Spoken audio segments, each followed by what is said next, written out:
As I sat in the back of the classroom trying to focus on the lesson, I overheard a conversation between two girls. Little did I know that this conversation would change my life forever. Did you hear about the new girl?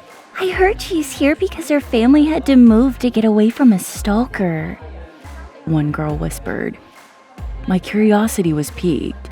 I glanced over at the door and saw her walk in. Her name was Emily.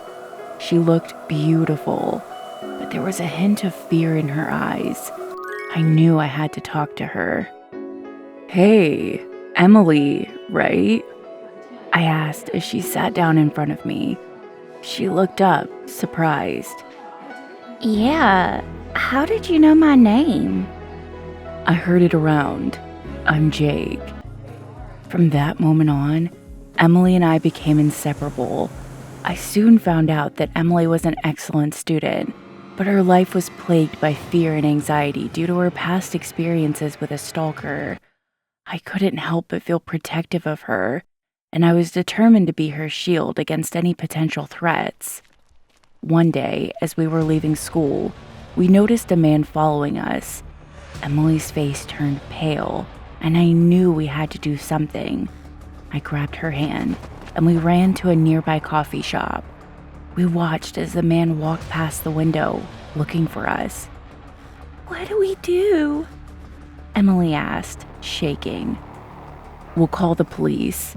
Everything's going to be okay, I assured her, trying to hide my own fear. We called the police, and they took the stalker into custody.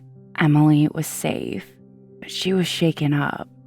I stayed with her at the coffee shop, talking to her and comforting her until she felt better. That was the moment I realized that I was in love with her. Days passed, and Emily seemed to be recovering from the traumatic experience. She thanked me for being there for her and told me that I was her hero. I felt proud and happy, but I knew I had to tell her how I truly felt. One evening, I mustered up the courage to confess my love to her. I took her to a beautiful park, and as we walked, I poured my heart out to her. She looked surprised, and then she smiled. Jake, I had no idea you felt this way, she said, taking my hand. Suddenly, we heard a noise in the bushes. We turned around, and there was the stalker. He had escaped from the police, and he was coming straight for us. We ran as fast as we could, but he caught up to us. In that moment, Emily surprised me with her quick thinking. She grabbed a stick and hit the stalker over the head, knocking him out. We called the police again, and this time they made sure he was locked up for good. As we sat on a bench, catching our breath, Emily turned to me and said, You know, Jake, I think I'm in love with you too. We smiled at each other, knowing that we had been through a scary experience, but it brought us closer together. From that day on, we were inseparable. We continued to look out for each other, but we also had a newfound love for each other. One day, Emily came to me with exciting news. She had been accepted to a prestigious law school across the country. I was happy for her, but the thought of being separated from her made me feel uneasy. I'm going to miss you, I told her as we sat on the rooftop of our apartment building, looking out at the city skyline. I know, Jake, but this is a great opportunity for me, and I want to take it. And we can make it work, she reassured me. And so, Emily moved across the country to pursue her dreams.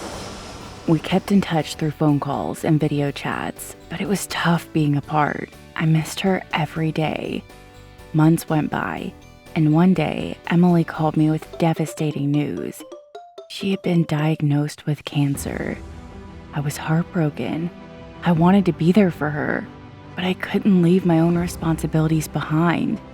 I felt helpless. Emily's treatment was grueling, but she was strong. She fought the cancer with all her might. I did what I could from afar, sending care packages and making sure she knew I was thinking of her. One day, I received a call from Emily's mom. Emily had taken a turn for the worse, and her family wanted me to come to be with her. I didn't hesitate. I packed a bag and got on the next flight out. When I arrived at the hospital, I was devastated to see how much Emily's health had deteriorated. She was frail and weak. When she saw me, she smiled. It was a bittersweet moment. We spent every moment together in the hospital. We talked about our future together and all the things we wanted to do. Emily was determined to beat the cancer and live a happy life with me. But fate had other plans.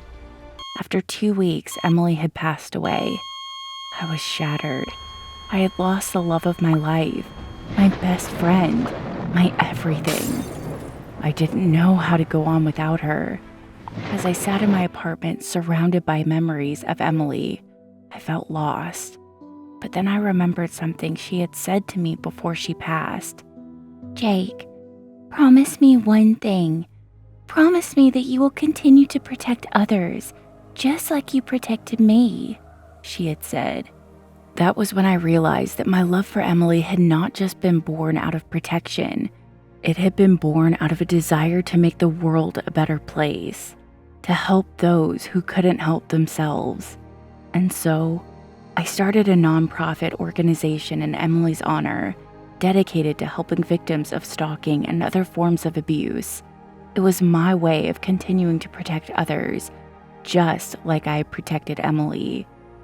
Every day I think of Emily and the love we shared, and I know that even though she's gone, her legacy lives on through the work that I do and the love that I share with others.